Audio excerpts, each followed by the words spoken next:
भीम जैसा सूरज निकला ना होता, हम दलितों के जीवन में उजाला ना होता। भीम जैसा सूरज निकला ना होता, हम दलितों के जीवन में उजाला ना होता। यूं ही मर गए होते जुल्म सह सके, यूं ही मर गए होते जुल्म सह सके। बाबा साहब अम्बेडकर हमारा रखवाला ना होता, बाबा साहब अम्बेडकर हमारा रखवाला ना होता। साथियों, आज के इस वीडियो में आप सभी को फिर से बहुत बहुत स्वागत है। सभी देशवासियों को नमो बुद्धाय, जय भीम, जय संविधान। आज 26 नवंबर है और आज का दिन बड़ा ही महत्वपूर्ण दिन है। आज का दिन पूरा भारतवर्ष में संविधान दिवस के रूप में मनाया जा रहा है। आजादी के 76 वर्ष के बाद जो है सुप्रीम कोर्ट के परिसर में बाबा साहब अम्बेडकर का प्रतिमा आज के दिन जो है अनावरण होने वाला है, जो सीजेआई भारत के मुख्य न्यायाधीश DY चंद्रचूड़ के बहुत बड़ा पहल के बाद ये सब हो पाया है। वरना बहुत सारे सीजेआई आया भारत में, मगर बाबा साहब अम्बेडकर का प्रतिमा लगाने का काम किसी ने नहीं किया। तो सीजेआई DY चंद्रचूड़ को बहुत बहुत धन्यवाद। सबसे पहले बहुत बहुत आभार प्रकट करता हूं और सभी देशवासियों को संविधान दिवस के शुभ अवसर पर बधाइयां, शुभकामनाएं। साथियों, आज के इस वीडियो में हम संविधान से संबंधित कुछ जानकारी प्राप्त करेंगे, जो बाबा साहब अम्बेडकर ने इस संविधान को लिखने में कितनी बड़ी भूमिका निभाए और बाबा साहब अम्बेडकर का कुछ हम परिचय जानेंगे। बाबा साहब अम्बेडकर को जो फेवरेट फ्लावर मानते हैं उनको भी पता नहीं होगा, तो दिल थाम के थोड़ा बैठिएगा और वीडियो थोड़ा लंबा हो सकता है, तो शुरू से लेकर अंत तक जरूर देखें। और वीडियो अच्छा लगे साथियों तो लाइक करिएगा, चैनल को सब्सक्राइब कर लीजिएगा, बेल आइकन ऑल पे प्रेस जरूर करिएगा, ताकि जब भी वीडियो अपलोड करूं आपके पास तो नोटिफिकेशन मिलता रहे। और वीडियो अच्छा लगा साथियों तो लाइक करने बिल्कुल भी ना भूलें। चलिए आज के इस वीडियो को हम शुरुआत करते हैं। साथियों, बाबा साहब डॉक्टर भीमराव अम्बेडकर जो है अपने जीवन में बहुत सारी किताबें लिखी, लेकिन अपना जीवन से जुड़ी जो घटनाएं हैं उनके बारे में बाबा साहब अम्बेडकर ने किताब लिखा है, जिस किताब का नाम है मैं क्यों बना। मैं क्यों बना, याद रखिएगा, इस किताब का नाम है मैं क्यों बना। बाबा साहब अम्बेडकर ने उस किताब में लिखे हैं अपना जीवनी के बारे में। तो थोड़ा डॉक्टर अम्बेडकर का जीवन के बारे में हम थोड़ा जान लेंगे, इसके बाद संविधान की ओर आएंगे। बाबा साहब अम्बेडकर जो है संविधान लिखने में क्या भूमिका रही। अम्बेडकर का पहले हम परिचय जानेंगे। परिचय, बाबा साहब अम्बेडकर का जन्म जो है 14 अप्रैल को हुआ, ये सभी को पता होगा। 14 अप्रैल 1891 में हुआ। और ये जिस समाज में पैदा हुए थे वो समाज जो है महार जाति का था, महार जाति से थे। इसका पिताजी का नाम रामजी सकपाल थे। रामजी सकपाल, रामजी सकपाल के 14 संतान कुल थे और 14 संतान में से जो अंतिम संतान थे वो बाबा साहब डॉक्टर भीमराव अम्बेडकर था। बाबा साहब अम्बेडकर के खानदान में एक पहला व्यक्ति थे जो मतलब विद्यालय जाना शुरुआत की थी, वरना शूद्र समाज के लोगों को विद्यालय जाने का अधिकार नहीं था। पर इतना भी आसान नहीं था बाबा साहब अम्बेडकर का विद्यालय जाना। बाबा साहब अम्बेडकर को विद्यालय जाने का मौका इसलिए मिल गया क्योंकि बाबा साहब अम्बेडकर का जो पिताजी थे वो ब्रिटिश इंडियन आर्मी के सूबेदार पद में थे। सूबेदार पद थोड़ा सेना में अच्छा पद होता है, मेजर का पद होता है। बाबा साहब अम्बेडकर का जो पिताजी थे वो ब्रिटिश इंडियन आर्मी का सेना में थे और उसमें एक सूबेदार के पद में थे। इसलिए बाबा साहब अम्बेडकर को थोड़ा सा विद्यालय जाने के मौका मिल गए।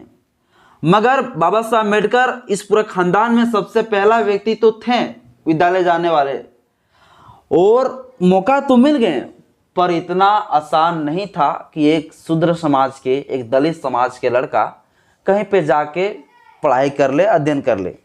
जब बड़ा ही मुश्किल से इसे विद्यालय पहुंचे तो वहां पे एक शर्त रखा गया, एक टर्म एंड कंडीशन रखा गया कि बाबा साहब अम्बेडकर अगर इस विद्यालय में पढ़ेंगे तो सबसे पहले जहाँ पे जूते खोलते हैं सभी लोग वहां पे भी इसको बैठ के पढ़ाई करना होगा।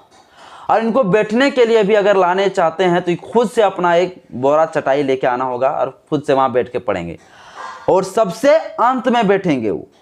बाबा साहब अम्बेडकर उस विद्यालय में सबसे अंत में बैठते थे, जहाँ पे लोग जूता चप्पल खोलते थे, स्वर्ण लोग, वहाँ पे बाबा साहब अम्बेडकर किसी तरह से मतलब पढ़ाई करना शुरुआत किए। बाबा साहब अम्बेडकर जिस टिफिन को लेके जाते थे उस टिफिन का एक बार ऐसी हुई घटना कि वो टिफिन थोड़ा आगे रखा हुआ था। बाबा साहब अम्बेडकर उस टिफिन को लाने के लिए गए। अचानक जितना बच्चे, स्वर्ण बच्चे वहां बैठे हुए थे स्कूल के, सभी बच्चे साइड होने लगे, भागने लगे। इसलिए क्योंकि बाबा साहब अम्बेडकर का जो है छाया जो है उन स्वर्णों के बच्चों को ना पड़ जाए, और वो छाया से जो है वो अछूत ना हो जाए, वो छाया से जो है अपवित्र ना हो जाए। इसलिए जो है वो लोग छाया से भी जो है बाबा साहब अम्बेडकर से छुआते थे। बाबा साहब अम्बेडकर को इस विद्यालय में कुछ व्यवस्था बांधी हुई थी कि बाबा साहब अम्बेडकर उस विद्यालय में जो है सबके साथ बैठ के एक ही पास खाना नहीं खा सकते थे। वहाँ पानी पीने की व्यवस्था ऐसी थी कि बाबा साहब अम्बेडकर अपने हाथ से जो है पानी नहीं पी सकते थे। उसके लिए अलग से घेला की व्यवस्था किए गए थे और उस घेला से भी पानी नहीं निकाल सकते थे। ऊपर से जो है एक बांस का जिस तरह होता है लकड़ी, उसमें फांक होता है, उसी में डाल के बाबा साहब अम्बेडकर को ऊपर से पानी पिलाते थे। और जिस दिन वो पानी पिलाने वाला व्यक्ति चपरासी नहीं आते थे उस विद्यालय में, बाबा साहब अम्बेडकर वो इस दिन प्यासे रहते थे। मतलब इतना दुख साथियों, और इतना दुख सिर्फ इसलिए हो रहे थे क्योंकि बाबा साहब अम्बेडकर का जन्म एक महार जाति में हुआ था, एक दलित जाति में हुआ था, एक शूद्र जाति में इनका जन्म हुआ था। इसलिए इतनी सारे समस्या का सामना बाबा साहब अम्बेडकर को करना पड़ रहे थे। बाबा साहब अम्बेडकर ये सब झेलते हुए पढ़ाई करते रहे, आगे बढ़ते रहे। बाबा साहब अम्बेडकर इस किताब में एक बात और लिखे हैं कि बाबा साहब अम्बेडकर एक नदी का पार करके कहीं भाषण देने के लिए जाने वाले थे। उस नदी को पार करने में जो है नाव की जरूरत पड़ता है। तो उस नाव में जो है स्वर्ण जाति के लोग प्लान बनाया कि बाबा साहब अम्बेडकर जब इस नदी को पार करेंगे उस समय जो है बाबा साहब अम्बेडकर को इसी नदी में जो है डुबा के जान ले लेना है। इसके बाद जाना शुरुआत किए और उसी समय बीच में जो है वो नाव पूरा धोखा देना शुरुआत कर दिए। फिर बाबा साहब अम्बेडकर का किसी तरह से जान बचे। ये साथियों बाबा साहब अम्बेडकर खुद अपनी किताबों में लिखे। आने एक शूद्र समाज में एक दलित समुदाय में पैदा होना इतना बड़ा गुनाह हो गया था कि व्यक्ति जीवन अपने अनुसार से जी भी नहीं सकता था, स्वतंत्र के रूप में जी भी नहीं सकता था। बाबा साहब अम्बेडकर जब इस संघर्ष से जो है बाबा साहब अम्बेडकर किसी तरह से कुछ झेलने के बाद बाबा साहब अम्बेडकर को आगे की पढ़ाई भी करना था। बाबा साहब अम्बेडकर अपने खानदान में पहला व्यक्ति थे जो व्यक्ति सबसे पहले विद्यालय पहुंचे और पढ़ाई करने का शुरुआत की। बाबा साहब अम्बेडकर उस समाज में, उस अपने खानदान में सबसे पहला व्यक्ति थे जो 5वीं कक्षा पास किए थे। जब बाबा साहब अम्बेडकर 5वीं कक्षा पास किए, इसके बाद पूरा खानदान में, पूरा समाज में जो है एक दलित समुदाय में बहुत बड़ा एक खुशियां का माहौल आया और बहुत ज़्यादा खुशियां मनाया गया।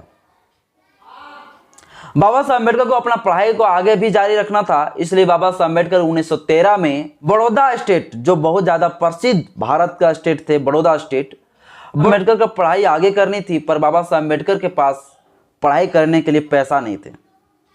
बाबा साहब अम्बेडकर जो है एक भारत का सबसे प्रसिद्ध राज्य बड़ौदा स्टेट जो गुजरात में पड़ता है, वहाँ के एक महाराजा थे सयाजी राव गायकवाड़। उनके पास 1913 में बाबा साहब अम्बेडकर एक पत्र लिखते हैं और उस पत्र में जो है बाबा साहब अम्बेडकर सयाजी गायकवाड़ से आर्थिक मदद मांगने के लिए उस पत्र को लिखते हैं। सयाजी राव गायकवाड़ बाबा साहब अम्बेडकर को फिर रिजर्वेशन की व्यवस्था करा के बाबा साहब अम्बेडकर को मौका मिलते हैं विदेश में जाके पढ़ाई करने का।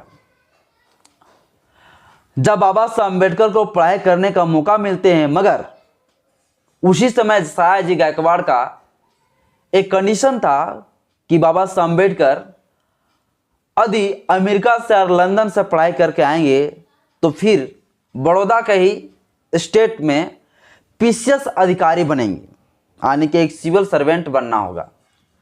बाबा साहब अम्बेडकर को इस बात को बहुत अच्छा लगा और बाबा साहब अम्बेडकर चले गए लंदन और अमेरिका में जाके पढ़ाई करना शुरुआत कर दी।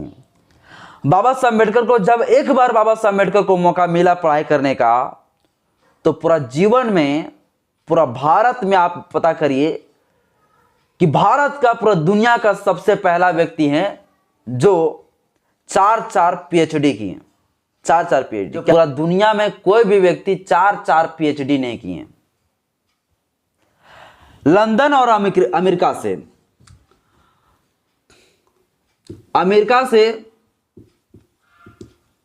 अमेरिका से इकोनॉमिक्स में पीएचडी किए,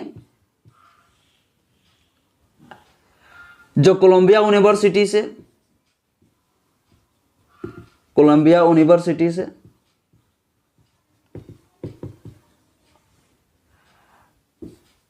लंदन स्कूल ऑफ इकोनॉमिक्स यहां से पीएचडी किए, आने कुल 4 पीएचडी किए बाबा साहब अम्बेडकर अपने जीवन में।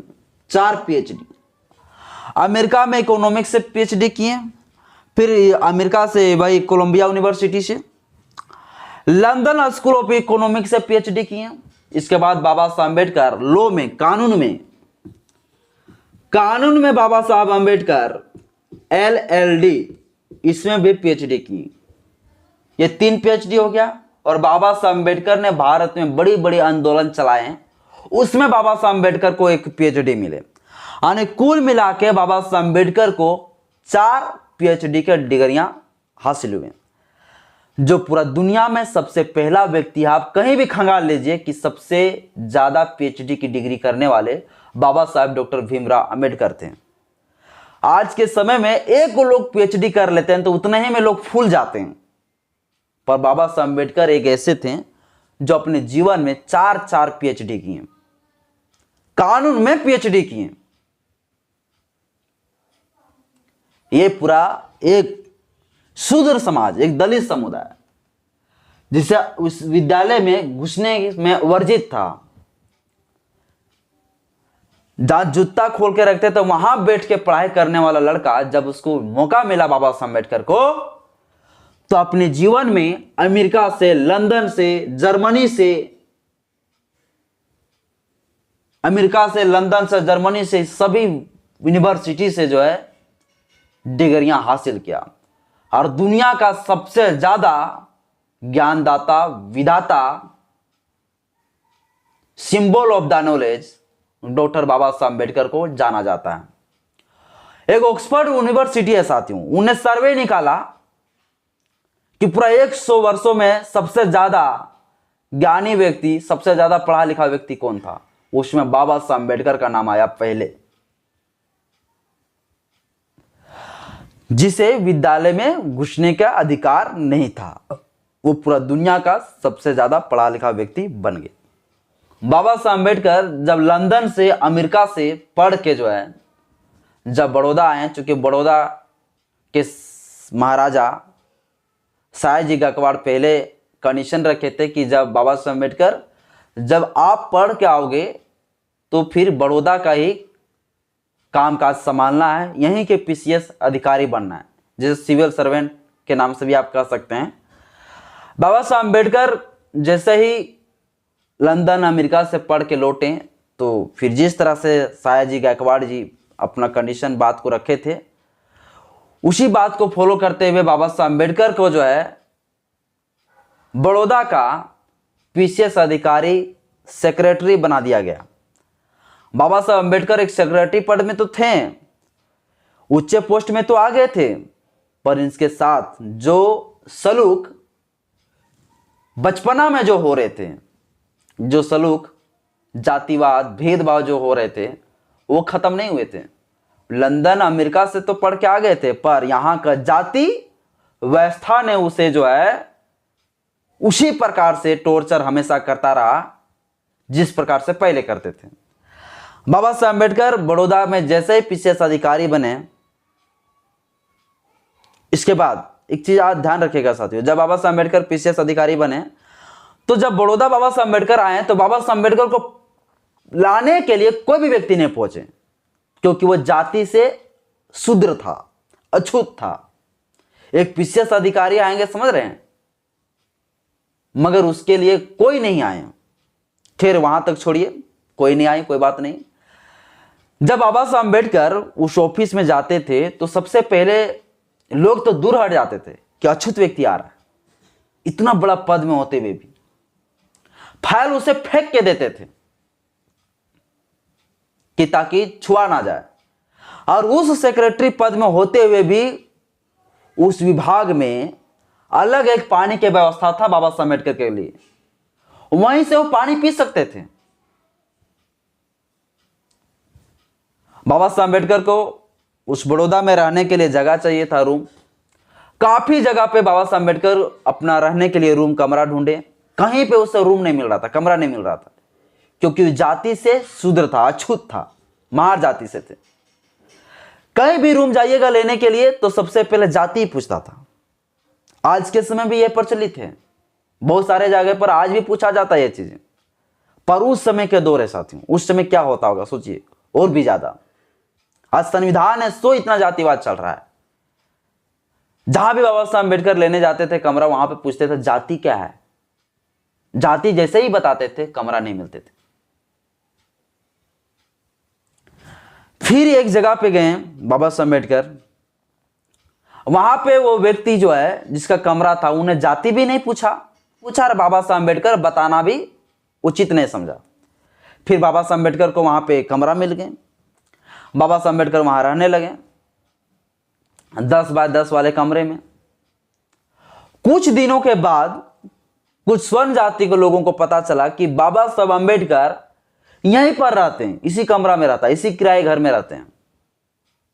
बाबा साहब अम्बेडकर एक दिन भोरे भोरे उठे, देखा पूरा चिल्लम चिल्ला हो रहा है, पूरा हल्ला हो रहा है, और सभी स्वर्ण जाति के लोग सैकड़ों में हथियार लेके बाबा साहब अम्बेडकर को मारने के लिए सब लोग घेर लिए थे। ये सब कुछ बाबा साहब अम्बेडकर अपने जीवन में जितनी घटनाएं हैं खुद बाबा साहब अम्बेडकर लिखे। फिर किसी तरह से बाबा साहब अम्बेडकर वहां से भाग निकले और जान किसी तरह से बचाएं। इतना कुछ होने के बाद बाबा साहब अम्बेडकर बोल दिए कि मुझे अब ये सब नौकरियां भी करनी उचित नहीं है। बाबा साहब अम्बेडकर इस नौकरी को त्याग दिए। फिर बाबा साहब अम्बेडकर अपना घर पहुंच गए। बाबा साहब अम्बेडकर फिर प्रोफेसर बने। जब प्रोफेसर बने तो सभी बच्चा जो है उनसे पढ़ने के लिए ही मना कर दिए कि महार जाति के मास्टर के साथ नहीं पढ़ेंगे, वो भी बंद हो गए। फिर बाबा साहब अम्बेडकर कानून का अच्छा ज्ञानदाता थे, कानून का अच्छा जानकार थे, कोर्ट पहुंचे, पर कोर्ट में स्वर्ण जाति के लोग बाबा साहब अम्बेडकर को कोर्ट परिसर के अंदर बैठने का इजाजत नहीं दिया। अंत में बाबा साहब अम्बेडकर दरवाजे के पास बैठना शुरुआत की। यानी अपना जीवन में इतनी सारे समस्याएं झेलते हुए बाबा साहब अम्बेडकर संविधान सभा तक पहुंची, प्रारूप समिति का अध्यक्ष बना। आप सोच सकते हैं कि कितना कठिनाइयों का सामना करना पड़े होंगे बाबा साहब अम्बेडकर को, पर संविधान सभा में भी घुसना बाबा साहब अम्बेडकर का इतना आसान नहीं था। भारत सरकार अधिनियम 1935 के आधार पर संविधान सभा में घुसने के लिए चुनाव की प्रक्रिया करा दिया गया। बाबा साहब अम्बेडकर कैसे घुस पाते हैं संविधान सभा में? जब बाबा साहब अम्बेडकर संविधान सभा में घुसने के लिए चुनाव लड़े तो फिर मनवाद लोग, ब्राह्मण लोग बाबा साहब अम्बेडकर को महाराष्ट्र से हरा दिए। फिर बंगाल के एक मुस्लिम लीग के समुदाय अपना चुनाव जीतने वाला टिकट को दे के बाबा साहब अम्बेडकर को संविधान सभा में भेजे। पर साथियों, जब बाबा साहब अम्बेडकर संविधान सभा में घुस गए तो संविधान सभा में कुल मुख्य तौर पर 13 समितियां का गठन किया गया। जिस 13 समिति के गठन में से सबसे पहला जो बड़ा समिति था, महत्वपूर्ण समिति था, वो प्रारूप समिति था, जिस प्रारूप समिति का अध्यक्ष बाबा साहेब डॉक्टर भीमराव अंबेडकर को बनाएंगे। जब किसी तरह से बाबा साहब अम्बेडकर संविधान सभा में घुसे तो पता है बाबा साहब अम्बेडकर इतना ज्ञानदाता थे, इतना मतलब नॉलेज था, इतना कानून का जानकार व्यक्ति थे कि जब सभी लोग बैठे होते थे ना संविधान सभा में और अम्बेडकर जब पहुंचते थे तो सभी लोगों को मजबूरी बन गया था खड़ा हो जाना, क्योंकि बाबा साहब अम्बेडकर इतना पढ़े लिखे थे कि उसके सामने कोई भी नहीं टिक पाता था। संविधान सभा में बाबा साहब अम्बेडकर जैसा विद्वान कोई नहीं थे, कानून का जानकार कोई नहीं थे, और कोई बाबा साहब अम्बेडकर के बाद अगर कोई था तो वो था BN राव, जो संविधान का सलाहकार थे। BN राव साहब बाबा साहब अम्बेडकर का बाद में वही एक पढ़े लिखे थे, जो थोड़ा मोड़ा बाबा साहब अम्बेडकर के बाद वही थे, जिसे कानून का थोड़ा मोड़ा जानकारी थे।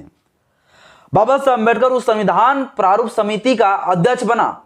उस प्रारूप समिति में कुल 7 सदस्य थे, मगर 7 सदस्य सब अपना बीवी के चक्कर में, को अपना फैमिली को संभालने में, तो को बीमारी में ग्रस्त हो गए। पूरा तरह से संविधान लिखने का कारोबार बाबा साहब अम्बेडकर के प्रति आ गए।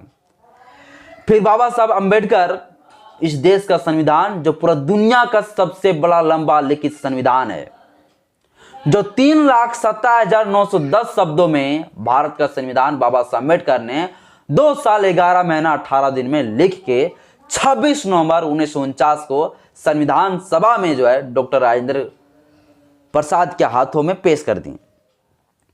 और उस दिन से पूरा देश में कानून दिवस के रूप में मनाया जाने लगा। फिर 2015 में भारत सरकार इस कानून दिवस को संविधान दिवस के रूप में मनाया जाना शुरुआत हो गई और आज हम लोग संविधान दिवस मना रहे हैं। और फिर बाबा साहब अम्बेडकर ये संविधान दे के जो भारत के 85% मूल निवासियों को जो मनुस्मृति कानून के तहत 2000 सालों तक जो गुलाम बनाया गया था, वो एक झटके में ये संविधान दे के खत्म कर दिए। जिस मनुस्मृति में ये प्रथा था कि इस देश का जो मूल निवासी शूद्र अति शूद्र, इन लोगों को सिर्फ ब्राह्मण क्षत्रिय वैश्य इन सभी का जो है सेवा करना था। SC ST OBC ये कभी भी कहीं भी कोई भी पोस्ट में नहीं आ सकते थे। संविधान देके जो भारत के 85% मूल निवासियों को 2000 सालों से गुलाम बनाया गया था, जो भारत के 85% मूल निवासी SC ST OBC शूद्र, SC ST अति शूद्र, जिन्हें कोई अधिकार नहीं था, इसके गले में मटका होता था, यानी हम लोग जमीन में थूक नहीं सकते थे, पीछे झाड़ू होता था, स्तन ढकने का अधिकार नहीं था, ब्रिज टैक्स लिया जाता था, हेड टैक्स लिया जाता था। अगर कोई मंदिर में घुस जाए, भगवान के नाम ले ले, तो कान में सीसा हुआ उबला तेल डाल दिए जाते थे। यही देश का प्रथा था। सती प्रथा था। इस देश में महिलाओं को जिंदा जला दिए जाते थे उसका पति मरने के बाद। एक शुद्धिकरण प्रथा था, जो मनुस्मृति कानून देश के महिलाओं के साथ इतना अत्याचार किया। शुद्धिकरण प्रथा, जहाँ लड़कियों को शादी करने के बाद अपना ससुराल पति के पास ना जाके ब्राह्मण के पास जाना होता था। 3 से 21 दिन तक जो है ब्राह्मण उसके साथ शारीरिक संबंध बनाते थे। देवदासी प्रथा था, जिस देवदासी प्रथा में लड़कियों को जो है मंदिर में जीवन भर सेवा करनी होती थी। वहां का पंडा पुरोहित लोग उसके साथ शारीरिक संबंध बनाते थे। उससे जो बच्चा पैदा होता था उसी को कहा गया हरिजन। गंगादान प्रथा था, जिस गंगादान प्रथा में महिलाओं के बच्चे जो पुत्र होते थे पहले उन्हें बहा दिया जाता था गंगा में। चरक पूजा प्रथा, जहां पर पूल में जिंदा गाड़ दिए जाते थे हमारे SC ST OBC के बच्चे को। ये हम लोग के साथ दर्द हुआ है साथी। इस देश में पूरा शासन में व्यवस्था सिर्फ ब्राह्मणों का था। जिस रानी के पेट से राजा पैदा होता था वो बाबा साहब अम्बेडकर ने संविधान देके उसका नसबंदी कर दिया। अब बाबा साहब अम्बेडकर ने यहां लोकतंत्र दे दिया, 1 वोट 1 वैल्यू। हानि नरेंद्र मोदी का भी वोट का वैल्यू उतना है जितना मेरा वोट का वैल्यू है। सबका वोट का वैल्यू एक बराबर कर दिया। बाबा साहब अम्बेडकर संविधान में विधायिका, कार्यपालिका, न्यायपालिका की व्यवस्था दिया। जो भारत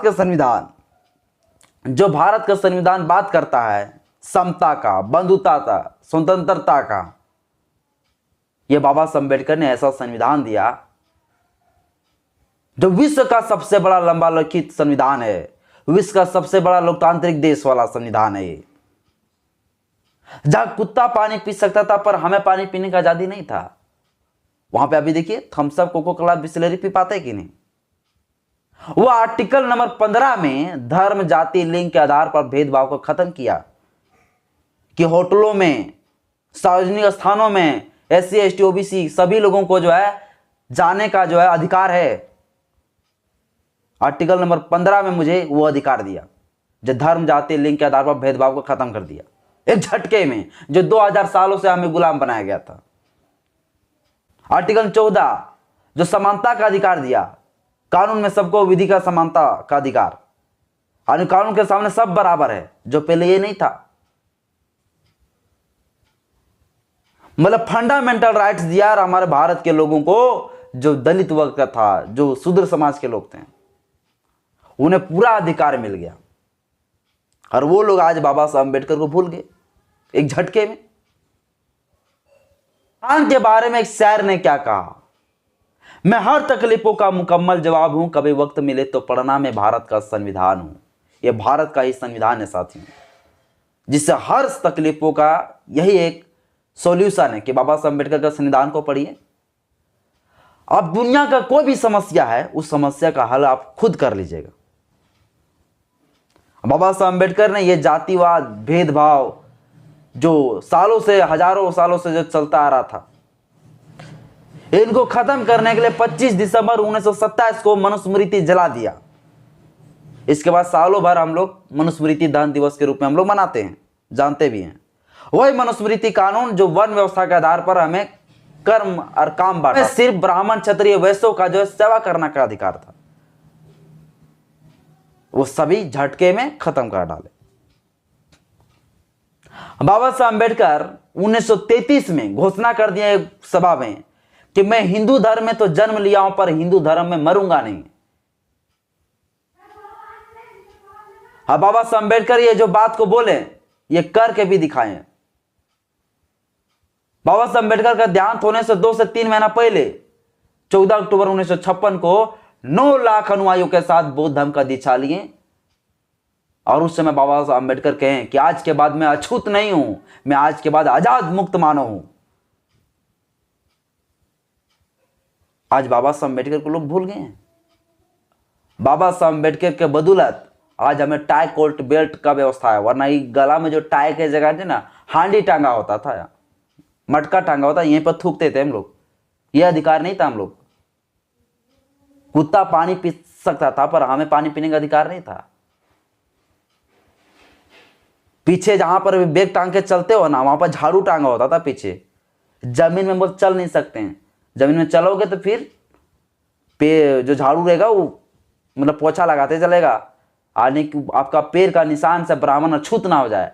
ये इस देश का परंपरा था जो 2000 सालों तक चला। बाबा साहब अम्बेडकर ने एक झटके में खत्म कर दिया। बाबा साहब अम्बेडकर बोलते थे कि संविधान चाहे जितना भी अच्छा हो, पर संविधान को लागू करने वाले लोग बुरे होंगे तो संविधान बुरा साबित होगा। संविधान चाहे जितना भी बुरा हो, संविधान लागू करने वाले लोग अगर अच्छे होंगे तो संविधान अच्छा साबित होगा। और यही हो रहा है। आज मनवादी का सरकार बैठे हुए सत्ता में, संविधान को बदलने की बात करते हो। साथियों, भारत के 85% मूल निवासियों को जागना होगा, अरे मनवादियों को भगाना होगा। ये लोग संविधान जो बदलने की बात करता है ना, वो देश का नागरिक नहीं हो सकता है, देश का नागरिक नहीं हो सकता है। उनको जो हटाने की बात करता है, वो आदमी यहां का है ये नहीं है, वो तो यूरेशिया से आया है, मध्य एशिया से आया है वो ब्राह्मण लोग। और वो संविधान को बदलना चाहता है, उसका बाप का ये देश है, उस संविधान को बदलेंगे। हाँ, फूलों की कहानी बहारों ने लिखी, रातों की कहानी सितारों ने लिखी। फूलों की कहानी बहारों ने लिखी, रातों की कहानी सितारों ने लिखी। अब हम नहीं है किसी का गुलाम, क्योंकि हमारी जिंदगी की कहानी बाबा साहेब डॉक्टर भीमराव अम्बेडकर ने लिखी, बाबा साहब अम्बेडकर ने लिखा। जय भीम, जय